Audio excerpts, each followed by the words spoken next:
Hola, esto es una clase extraordinaria, una clase extra de lengua, ya que no pudimos dar clase el lunes. Y voy a hablar hoy del siglo XV, de la lírica del siglo XV. Viene bien que veáis en el aula virtual este documento. Bueno, no es que venga bien, es que lo tenéis que estudiar para el examen, pero me refiero a este cuadro amarillo, naranja que tenéis aquí, ¿no? En la situación histórica, el contexto histórico-social es el prerrenacimiento, el periodo que hay en el siglo XV, ya que es una época en la que van a convivir rasgos o características de la Edad Media con el Renacimiento, que ya empieza a despuntar en esta época. El Renacimiento va a ser ya el finales del XV y XVI, ¿no? Sobre todo en España, que tarda en llegar un poquito. El Renacimiento empieza principalmente en Italia. Bueno, entonces esto, lo que tenéis aquí es esto, ¿no? Renacimiento, el siglo XV, que es una transición de la Edad Media al Renacimiento, que se conoce también como el otoño de la Edad Media, ¿no? Cuando está terminando la Edad Media. Dicen que es una época de crisis donde las ideas modernas chocan con los valores medievales, el cristianismo y el feudalismo. ¿Vale? ¿Por qué? Pues porque el siglo XV es una época en la que han crecido mucho las ciudades. Las ciudades donde se ha desarrollado una vida económica y ha habido unos cambios y esto pues implica pues que van a empezar a ganar poder unos y perderlo otros, y van a propagarse ideas nuevas, etcétera, ¿vale? Entonces empieza a desmoronarse lo que es la sociedad medieval, ¿no? La cultura deja de ser patrimonio de la Iglesia y va a ser de ámbito urbano. El ámbito va a ser la ciudad va a ser el foco cultural, por así decir. Entonces, ¿qué va a pasar? Pues que va a haber, digamos, personajes, va a haber grupos sociales, digamos, que ya no son la iglesia o la nobleza, que eran los estamentos de la Edad Media, que tenían más poder, ¿no? Si recordamos, la sociedad de la Edad Media, la sociedad medieval, estaba formada por 3 estamentos, ¿eh?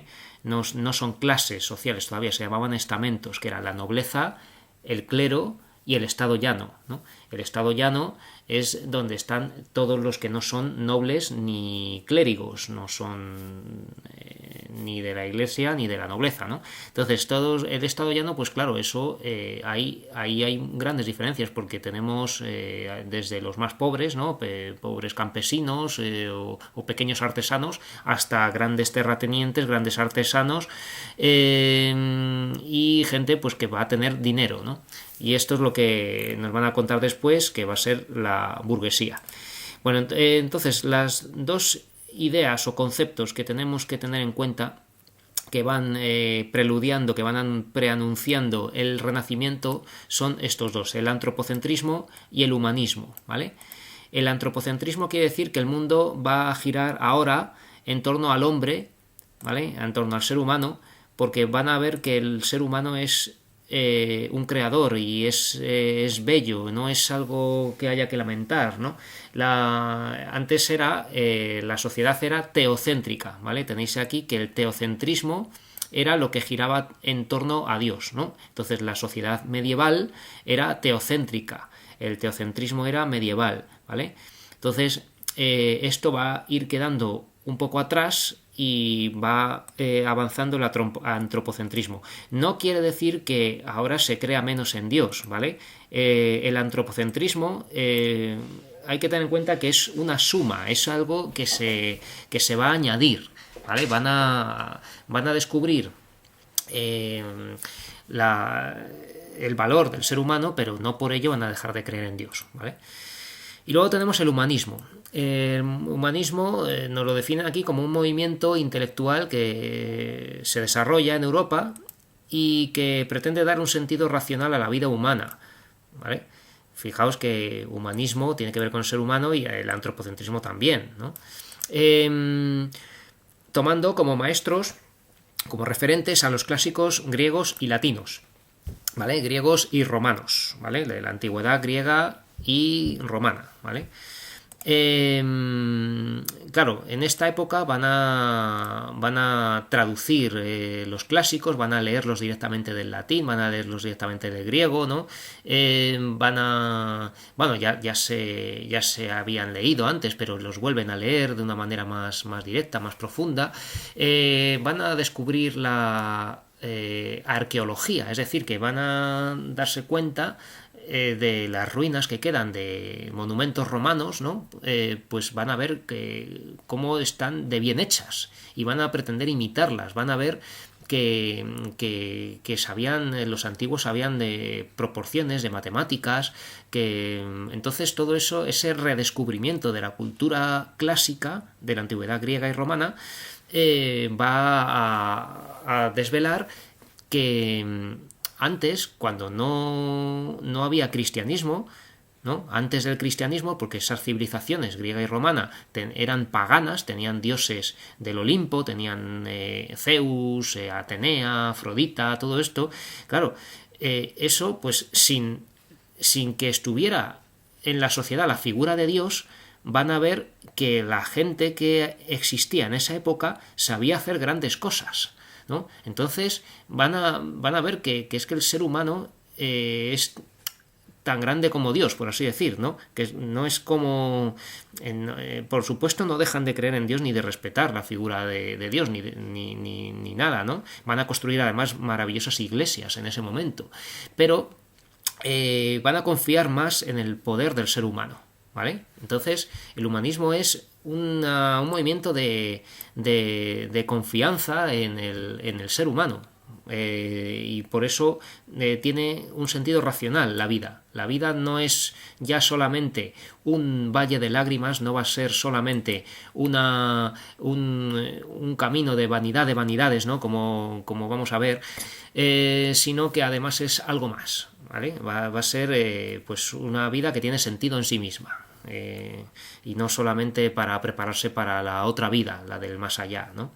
Entonces, bueno, todo esto, con que os estudiéis esto es suficiente, pero os he contado todo esto para que lo entendáis, ¿vale? Bueno, los principales humanistas, nos dicen aquí, del siglo XV son Jorge Manrique y Fernando de Rojas. Ya veremos qué escribió cada uno, ¿vale? El mundo rural de la Edad Media va perdiéndose y va cobrando importancia la vida en las ciudades, como estamos diciendo. Surge un nuevo grupo social, la burguesía, ¿vale? Que la burguesía es pues los grandes artesanos y comerciantes que se han enriquecido mucho y van a rivalizar en poder con la nobleza, porque tienen mucho dinero, ¿vale? Los centros económicos son las ciudades, que resurgen gracias al comercio y a las actividades artesanales, ¿vale? La artesanía y el comercio es lo que da mucho dinero. La actividad económica vuelve a aumentar en el siglo XV gracias a la disminución de las epidemias, ¿vale? Es que antes del siglo XV, en el siglo XIV, en el siglo anterior, sucedió la peste negra que mermó la población muchísimo, ¿vale? Pero ya en el siglo XV ya se va recuperando la población y la economía, ¿no? Y también disminuyen un poco las guerras, ¿no? Que siempre va a haber guerras, pero ya no van a ser tan crudas como en el siglo anterior. Y va a haber excedentes de producción, porque se cultiva mejor la tierra, porque se trabaja mejor en los talleres artesanales, etcétera, ¿vale? Y debido al resurgir de las sociedades, van a surgir universidades. Las universidades desarrollan una labor primordial en la difusión de la cultura, que va dejando de ser patrimonio exclusivo de la Iglesia y se seculariza, ¿vale? Esto de lo que es secular, lo que se seculariza es lo que no es religioso, ¿no? Es como decir lo que es laico, ¿vale? Entonces va a haber una cultura que ya no va a ser exclusivamente religiosa, aunque hay que decir que las primeras universidades eran precisamente de teología, ¿no? Era de avanzar en conocimiento religioso, pero bueno, luego va a haber universidades donde se van a estudiar muchos otros conocimientos. Bueno, entonces este cuadro es muy importante, ¿vale? Os lo miráis, que sepáis lo que es antropocentrismo y humanismo, que podáis decir algo del siglo XV, de esta época, ¿no? Algún rasgo, podéis hacer un pequeño esquema, resumen. Vale, y vamos a literatura. La lírica. La lírica, tenéis que recordar que es el género literario que trata de sentimientos. y principalmente va a ser poesía, ¿vale? Vamos a encontrar poemas en lírica. Entonces, ¿cómo es la lírica del siglo XV? Pues lo que nos dicen aquí. Durante el siglo XV la nobleza se empieza a interesar por las artes y la literatura, ¿no? ¿Qué va a pasar? Pues que la nobleza era un estamento social que se dedicaba principalmente a la guerra y a la administración del poder, ¿no? Porque eran los condes, duques, marqueses, eran los propietarios de villas, de castillos, de tierras, ¿no?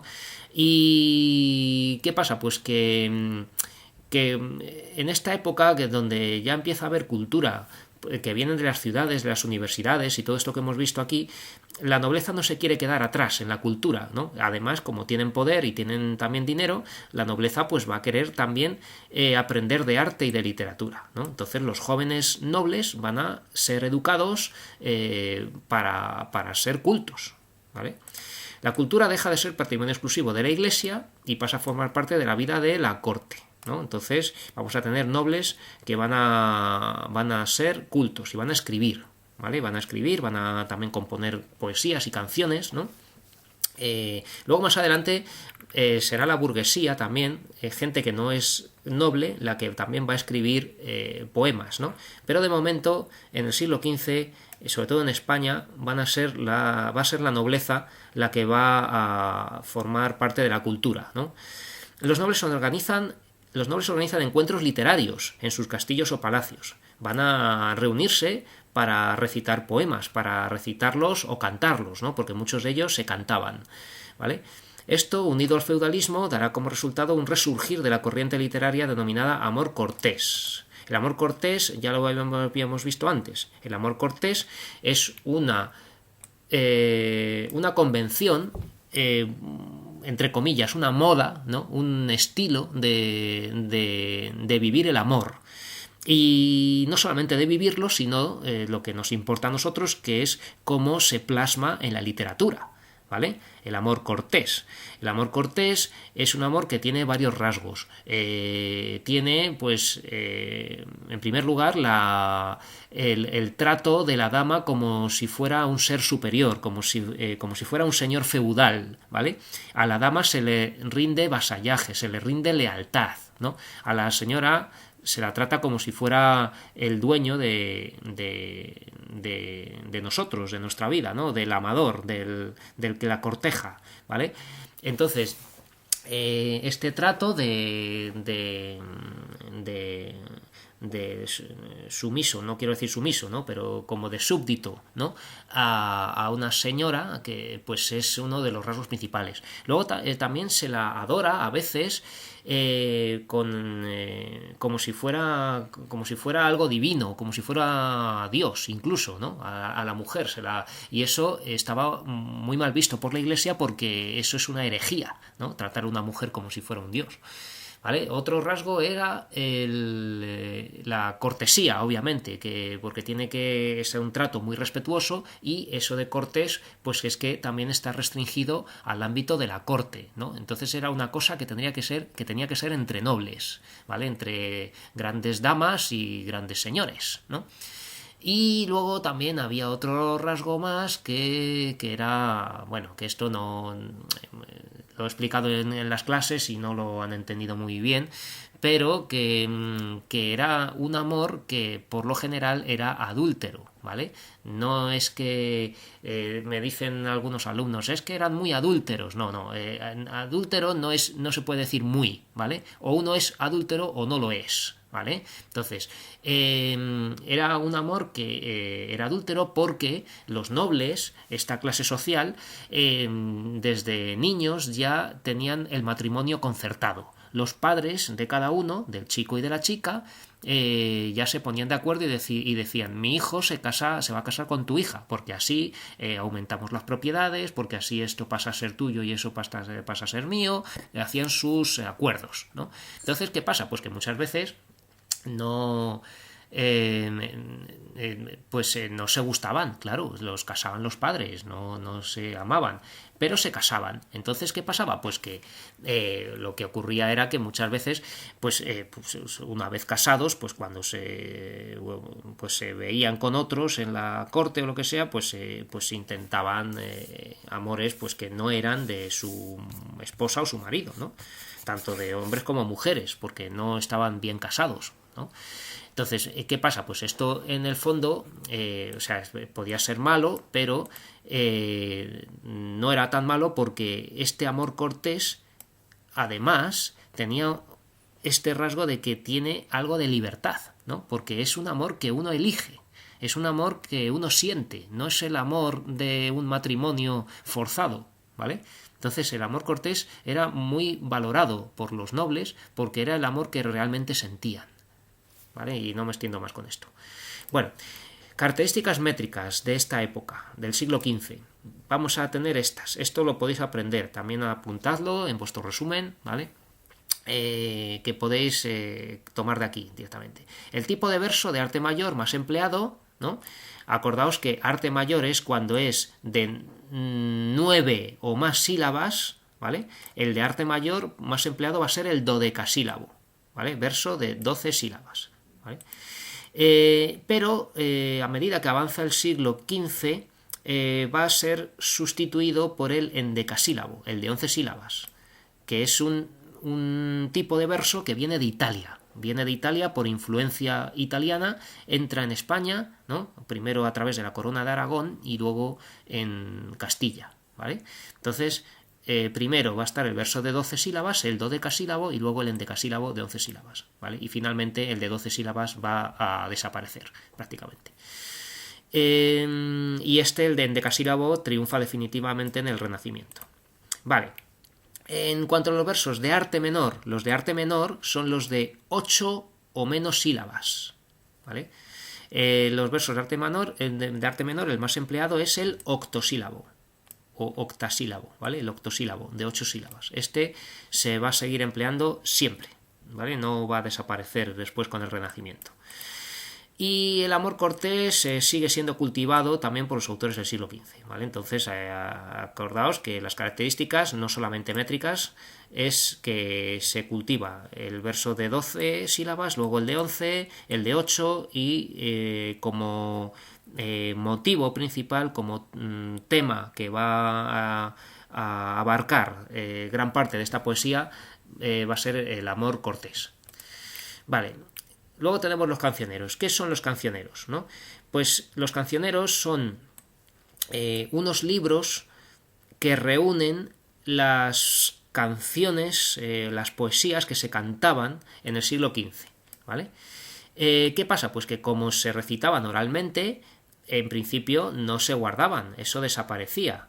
A lo mejor lo escribían en pequeños papeles o algo así, pero que se han perdido. Pero en las villas y los castillos donde se cantaban, a veces había alguien que se ocupaba de reunirlos, de escribirlos, y gracias a eso pues tenemos el testimonio de lo que se cantaba en el siglo XV, ¿vale? Y esto se llama cancioneros. Los cancioneros no son personas, ¿vale? Que es que veo en los exámenes que llaman cancioneros a los que van cantando. No, los cancioneros son libros. Son libros y como los siguientes, el cancionero de Baena, el cancionero de Estúñiga, ¿no?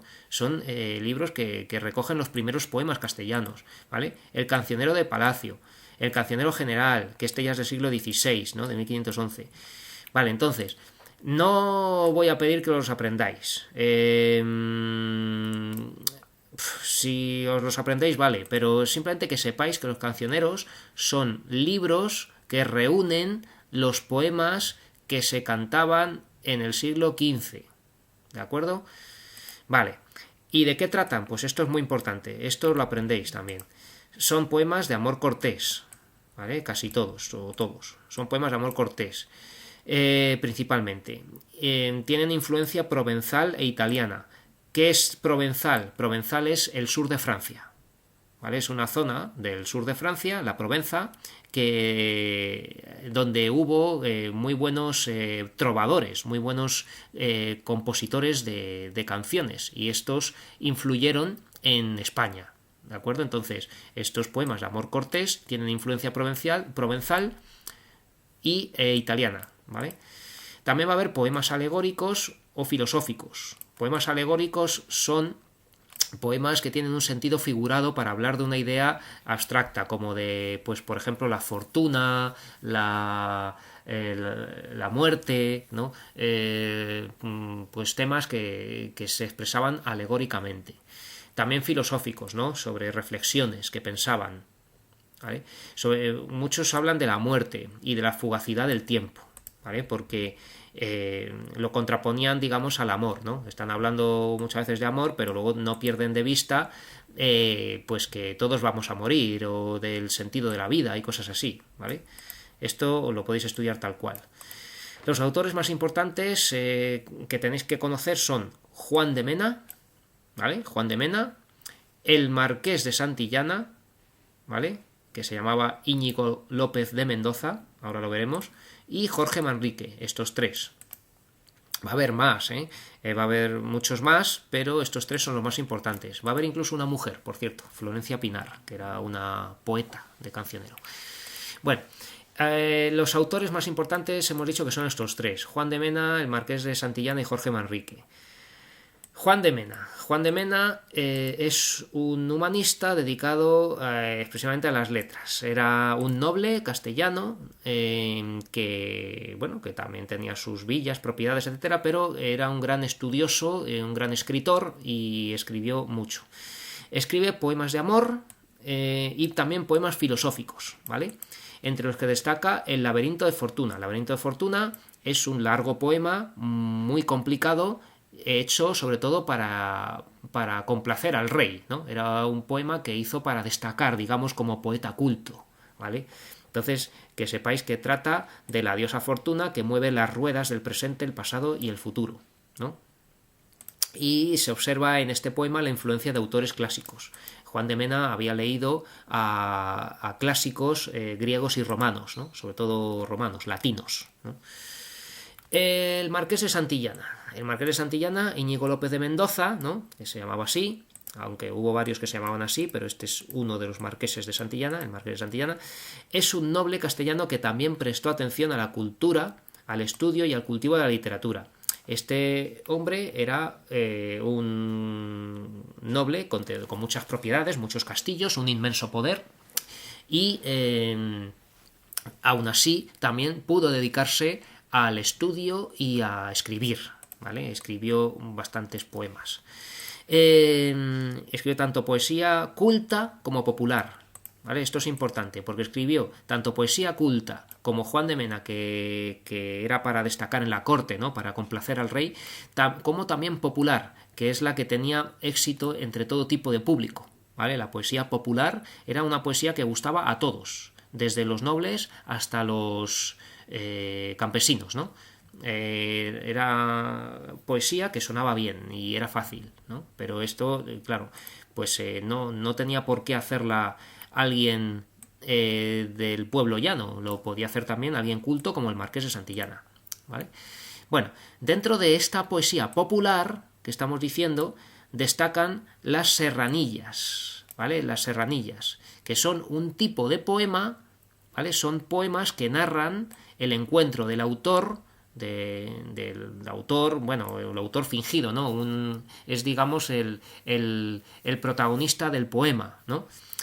Que narra del encuentro del autor o el protagonista del poema con una pastora o ganadera, o sea, una mujer que vive en el monte, en un camino de la montaña, en el campo, ¿no?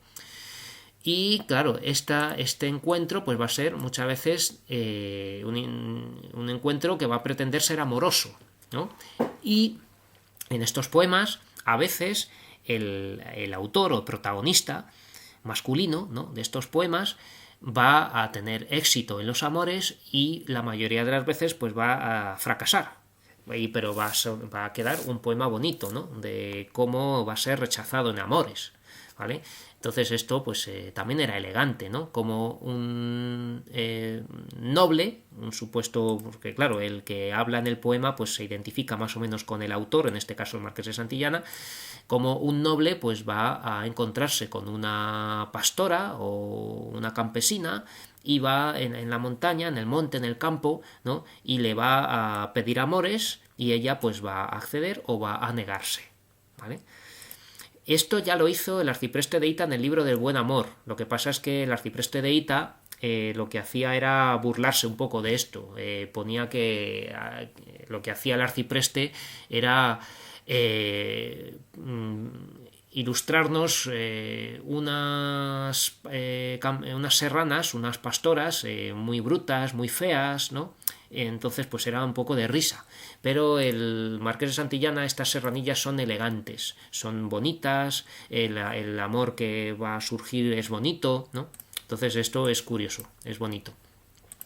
Y luego también otra cosa que hizo el Marqués de Santillana fue que el primero que escribió sonetos al modo italiano, que esto de los sonetos era un tipo de poema que venía de Italia, y esto ya se escribía en endecasílabos, ¿vale? Que era esta métrica que os digo que vino de Italia, ¿vale?